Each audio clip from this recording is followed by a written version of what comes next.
Kabar Reskrim Polri Komjen Agus Andrianto dilaporkan ke Divisi Propam Polri karena diduga menerima suap dari aktivis tambang ilegal. Agus Andrianto dilapor Ketua Majelis Jaringan Aktivis Pro Demokrasi Iwan Sule pada Senin 7 November kemarin. Laporan itu terkait dugaan gratifikasi atau suap tambang ilegal di Kabupaten Kutai Kartanegara, Kalimantan Timur. Iwan mengaku telah menemukan cukup bukti berdasarkan hasil investigasi yang dilakukan pada Februari 2022, di mana Agus Andrianto menerima suap yang disebut sebagai uang koordinasi. Hasilnya, Iwan menemukan sebuah dokumen terkait aktivitas penambangan ilegal yang ada di Kalimantan Timur. Dikutip dari Kompas.com, dalam kesimpulannya bahwa cukup bukti terjadi penerimaan uang koordinasi kepada Kabar Reskrim Komjen Agus Andrianto.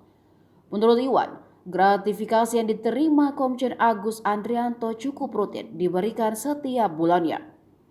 Iwan mengaku menemukan bukti ada penerimaan suap sebanyak 3 kali kepada Agus Andrianto. Suap itu berasal dari mantan anggota Polres Samarinda Ismail Bolong dan diserahkan langsung. Lebih lanjut, jika terbukti Komjen Agus menerima suap dari hasil tambang ilegal, Iwan meminta agar yang bersangkutan tidak hanya disanksi kode etik, melainkan juga disanksi pidana.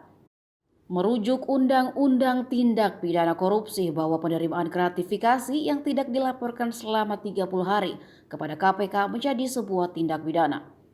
Sebelumnya viral pengakuan Ismail Bolong yang mengaku telah memberikan uang senilai 6 miliar rupiah kepada Kabar Reskrim Komjen Agus Andrianto. Adapun uang itu disebut terkait dengan aktivitas tambang batu bara ilegal di Kabupaten Kutai Kartanegara, Kalimantan Timur. Meski belakangan pengakuan Ismail Bolong itu sudah diklarifikasi kalau dirinya dalam intervensi Brigjen Hendra Kurniawan saat membuat video pengakuan tersebut.